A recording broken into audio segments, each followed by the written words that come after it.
ഞാൻ ഇന്ന് സംസാരിക്കാൻ പോകുന്നത് മെലാസ്മ, നമ്മുടെ നാട്ടിൽ കരിമംഗലം എന്ന് പറയുന്ന സ്ഥിതിയെക്കുറിച്ചാണ്.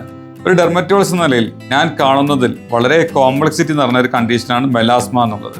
ഇതിന്റെ ട്രീറ്റ്മെന്റ് എപ്പോഴും എനിക്കൊരു പസിൽ സോൾവ് ചെയ്യുന്ന പോലെയാണ് തോന്നാറുള്ളത്.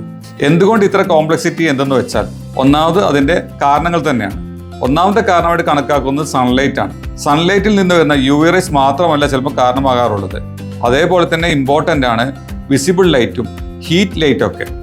മറ്റൊരു കാരണമാണ് ഹെറിഡിറ്റി, അതായത് പാരമ്പര്യമായിട്ട് മെലാസ്മ വരിക എന്നുള്ളത്. ഹോർമോണൽ കാരണം കൊണ്ടും മെലാസ്മ കാണാറുണ്ട്. അതുകൊണ്ടാണ് ഓറൽ കോൺട്രാസെപ്റ്റീവ് പോലെ ഹോർമോണൽ മരുന്ന് എടുക്കുന്നത് മെലാസ്മ കാണുന്നതും പ്രഗ്നൻസി സമയത്തൊക്കെ ചില ആൾക്കാർക്ക് മെലാസ്മ കാണുന്നതൊക്കെ. ചില പ്രോഡക്ട്സുകൾ, എസ്പെഷ്യലി കോസ്മെറ്റിക് പ്രോഡക്ട്സ് ഒക്കെ മുഖത്ത് ഉപയോഗിക്കുമ്പോഴും മെലാസ്മ വരാറുണ്ട്. ഒന്നാമത് ഇത്തരം പ്രോഡക്ട്സുകൾ ഫോട്ടോ സെൻസിറ്റൈസിങ്, ഇറിറ്റേഷൻ പൊട്ടൻഷ്യൽ ഉള്ളതാണ്.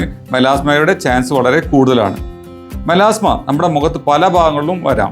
ഒന്നാമതായിട്ട് സെൻട്രോഫേഷ്യൽ മെലാസ്മ എന്ന് പറയും. അതായത് നമ്മുടെ മുഖത്തിന്റെ കവിൾ ഭാഗത്തും നമ്മുടെ നെറ്റിയിലും നമ്മുടെ മൂക്കിന് നടുവിലൊക്കെ വരുന്നതിനാണ് സെൻട്രോഫേഷ്യൽ മെലാസ്മ എന്ന് പറയുന്നത്.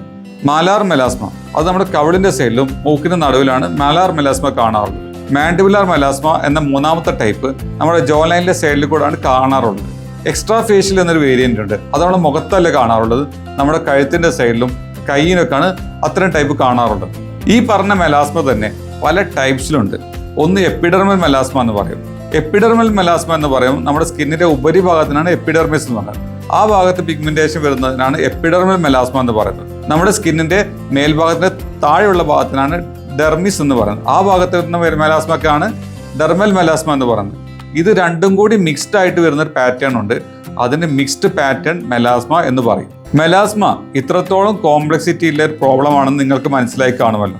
അത്രത്തോളം കോംപ്ലക്സിറ്റി ഉള്ള ഒരു ഭാഗമാണ് മെലാസ്മയുടെ മാനേജ്മെന്റ് അല്ലെങ്കിൽ ട്രീറ്റ്മെന്റ്. ഒരു സൺസ്ക്രീൻ ഉപയോഗിക്കുക എന്നുള്ളത് മെലാസ്മയുടെ ട്രീറ്റ്മെന്റിൽ ഒഴിച്ചു കൂടാൻ കഴിയാത്തൊരു സംഗതിയാണ്. പലതരം ടോപ്പിക്കൽ അപ്ലിക്കേഷൻസും മെലാസ്മയ്ക്ക് ഇന്ന് അവൈലബിൾ ആണ്. For example hydroquinone, kojic acid, tranexamic acid, arbutin ഒക്കെ മെലാസ്മയ്ക്ക് ഇന്ന് അവൈലബിൾ ആണ്. ചില കണ്ടീഷൻസിലൊക്കെ ഡെർമറ്റോളജിസ്റ്റ്മാർ ഓറൽ മെഡിക്കേഷൻ, അതായത് കഴിക്കാനുള്ള മെഡിസിൻസ് കൊടുക്കാറുണ്ട്. കോമൺ ആയിട്ട് കൊടുക്കുന്നത് ഓറൽ ട്രാനിക്സാമിക് ആസിഡ് ആണ്. അതേപോലെ തന്നെ ചില സമയത്ത് ഓറൽ സൺസ്ക്രീനും ആന്റി ഓക്സിഡന്റ് ആയ പോളിപോഡിയം ല്യൂക്കോട്ടോമസ് പോലെയുള്ള മരുന്നുകളും കൊടുക്കാറുണ്ട്. Chemical peeling old and tested modality of treatment ആണ് മെലാസ്മയിലേക്ക്. ഗ്ലൈക്കോളിക് ആസിഡ് പീൽസ്, അതേപോലെ ജസ്നേഴ്സ് പീലൊക്കെ മെലാസ്മയ്ക്ക് വ്യാപകമായിട്ട് ഉപയോഗിക്കാറുണ്ട്. മോഡേൺ ആയിട്ടുള്ള ചില ട്രീറ്റ്മെന്റ്സ് ഉണ്ട്. ഫോർ എക്സാമ്പിൾ ഫേസ് PRP, ഫേസിൽ തന്നെ ചെയ്യുന്ന മൈക്രോനീലിംഗ് വഴി ചെയ്യുന്ന എക്സോസോം ട്രീറ്റ്മെന്റുകളും അതേപോലെ PDRN പോലത്തെ ട്രീറ്റ്മെന്റും മെലാസ്മയ്ക്ക് ഇഫക്റ്റീവായിട്ട് കാണുന്നുണ്ട്. മെലാസ്മ ട്രീറ്റ്മെന്റിൽ വളരെ ഇമ്പോർട്ടൻ്റ് ആയിട്ടുള്ള മറ്റൊരു ട്രീറ്റ്മെന്റാണ് ലേസർ ട്രീറ്റ്മെന്റ് എന്നുള്ളത്.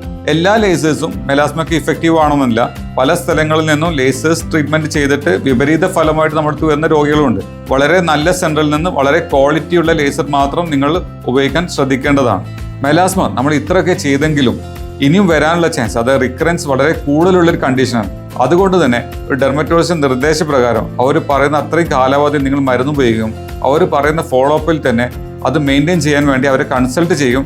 നിങ്ങളുടെ കടമയാണ്.